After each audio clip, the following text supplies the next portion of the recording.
ॐ श्री परमात्मने नमः। श्रीमद्भगवद्गीता अथ चतुर्दशोऽध्यायः। गुणत्रयविभागयोगः। श्रीभगवानुवाच परं भूयः प्रवक्ष्यामि ज्ञानानां ज्ञानमुत्तमम् यज्ञात्वा मुनयः सर्वे परां सिद्धिमितो गताः। इदं ज्ञानमुपाश्रित्य मम साधर्म्यमागताः सर्गेऽपि नोपजायन्ते प्रलये न व्यथन्ति च मम योनिर्महद्ब्रह्म तस्मिन् गर्भं दधाम्यहम् सम्भवः सर्वभूतानां ततो भवति भारत। सर्वयोनिषु कौन्तेय मूर्तयः सम्भवन्ति याः तासां ब्रह्म महद्योनिः अहं बीजप्रदः पिता। सत्त्वं रजस्तम इति गुणाः प्रकृतिसम्भवाः निबध्नन्ति महाबाहो देहे देहिनमव्ययम्। तत्र सत्त्वन्निर्मलत्वात् प्रकाशकमनामयम् सुखसङ्गेन बध्नाति ज्ञानसङ्गेन चानघ।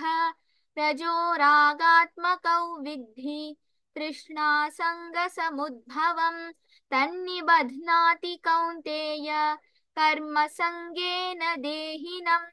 तमस्त्वज्ञानजौ विद्धि मोहनं सर्वदेहिनां प्रमादालस्य निद्राभिः तन्निबध्नाति भारत।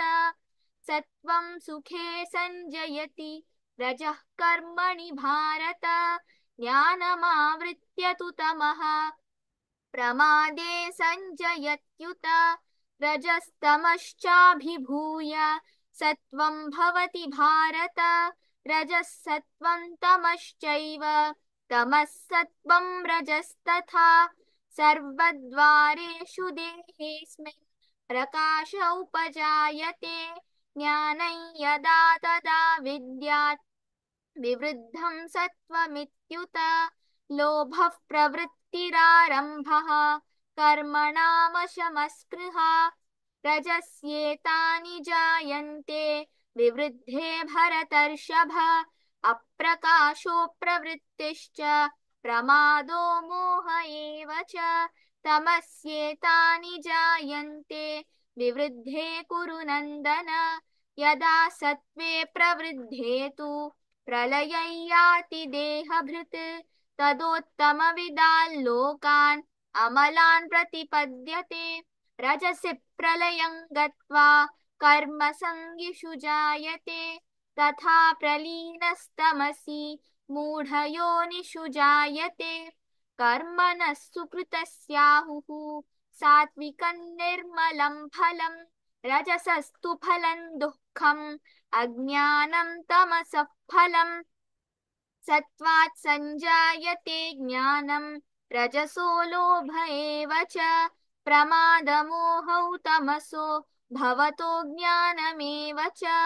ऊर्ध्वं गच्छन्ति सत्त्वस्थाः मध्ये तिष्ठन्ति राजसाः जघन्यगुणवृत्तिस्थाः अधो गच्छन्ति तामसाः।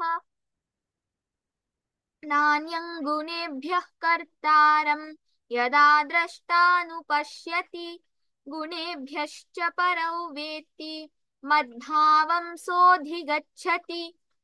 गुणानेतानतीत्यत्रीन् देही देहसमुद्भवान् जन्म मृत्युजरा दुःखैः विमुक्तोऽमृतमश्नुते। अर्जुन उवाच कैर्लिङ्गैस्त्रीन् गुणानेतान् अतीतो भवति प्रभो किमाचारः कथं चैतान् त्रीन्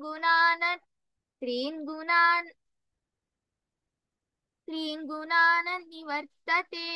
श्रीभगवानुवाच प्रकाशं च प्रवृत्तिं च मोहमेव च पाण्डव न द्वेष्टि सम्प्रवृत्तानि न निवृत्तानि काङ्क्षति उदासीनवदासीनः गुणैर्यो न विचाल्यते गुणा वर्तन्त इत्येव योऽवतिष्ठति नेङ्गते समदुःखसुखस्वस्थः समलोष्टाश्मकाञ्चनः तुल्यप्रिया प्रियो धीरः तुल्यनिन्दात्मसंस्तुतिः मानापमानयोस्तुल्यः तुल्यो मित्रारिपक्षयोः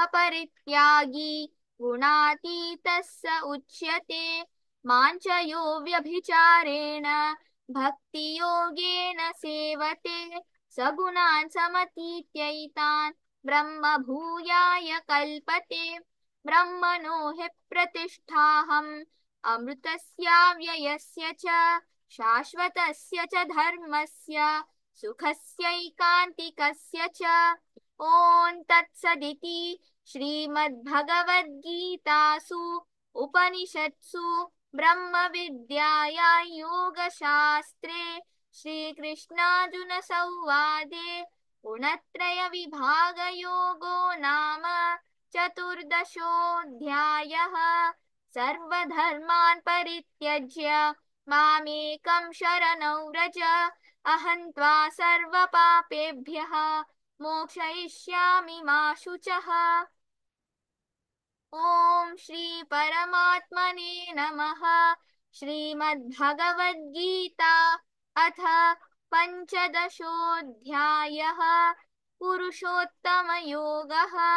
श्रीभगवानुवाच ऊर्ध्वमूलमधः शाखम् अश्वत्थं प्राहुरव्ययम् छन्दांसि यस्य पर्णानि यस्तौ वेद स वेदवित् अधश्चोर्ध्वं प्रसृतास्तस्य शाखाः गुणप्रवृद्धा विषयप्रवालाः अधश्च मूलान्यनुसन्ततानि कर्मानुबन्धीनि मनुष्यलोके न रूपमस्येह तथोपलभ्यते नान्तो न चादिर्न च सम्प्रतिष्ठा अश्वत्थमेनं सुविरूढमूलम् असङ्गशस्त्रेण दृढेन छित्त्वा ततः पदं तत्परिमार्गितव्यं यस्मिन् गता न निवर्तन्ति भूयः तमेव चाद्यं पुरुषं प्रपद्ये यतः प्रवृत्तिः प्रसृता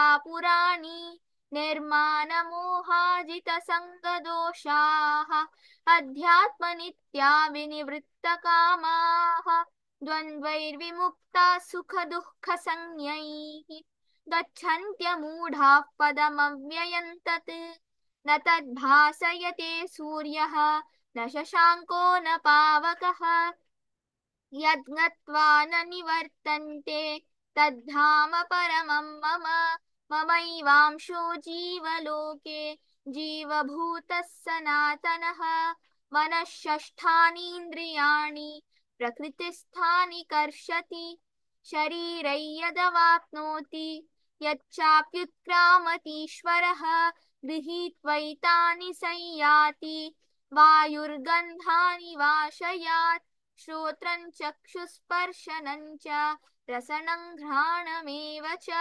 अधिष्ठाय मनश्चायं विषयानुपसेवते उत्क्रामन्तं स्थितौ वापि भुञ्जानौ वा गुणान्वितं विमूढानानुपश्यन्ति पश्यन्ति ज्ञानचक्षुषः यतन्तो योगिनश्चैनं पश्यन्त्यात्मन्यवस्थितं यतन्तोऽप्यकृतात्मानः नैनं पश्यन्त्यचेतसः यदादित्यगतं तेजः जगद्भासयतेऽखिलं यच्चन्द्रमसि यच्चाग्नौ तत्तेजो विद्धि मामकं गामाविश्य च भूतानि धारयाम्यहमोजसा पुष्णामि चौषधीः सर्वाः सोमो भूत्वा रसात्मकः अहौ वैश्वानरो भूत्वा प्राणिनां देहमाश्रितः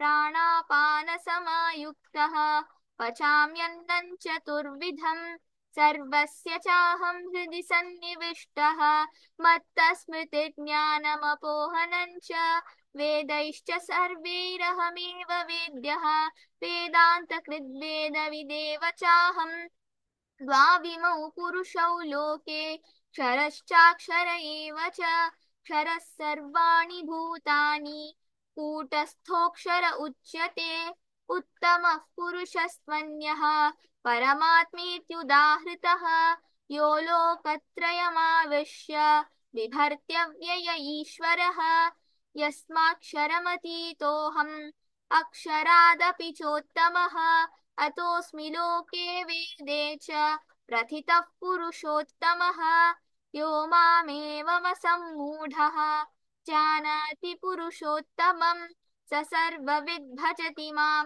सर्वभावेन भारत इति गुह्यतमं शास्त्रम् इदमुक्तं मया नघ एतद्बुद्ध्वा बुद्धिमान् स्यात् कृतकृत्यश्च भारत ॐ तत्सदिति श्रीमद्भगवद्गीतासु उपनिषत्सु ब्रह्मविद्यायां योगशास्त्रे श्रीकृष्णार्जुनसंवादे पुरुषोत्तमयोगो नाम पञ्चदशोऽध्यायः सर्वधर्मान् परित्यज्य मामेकं शरणौ व्रज अहं त्वा सर्वपापेभ्यः मोक्षयिष्यामि मा शुचः।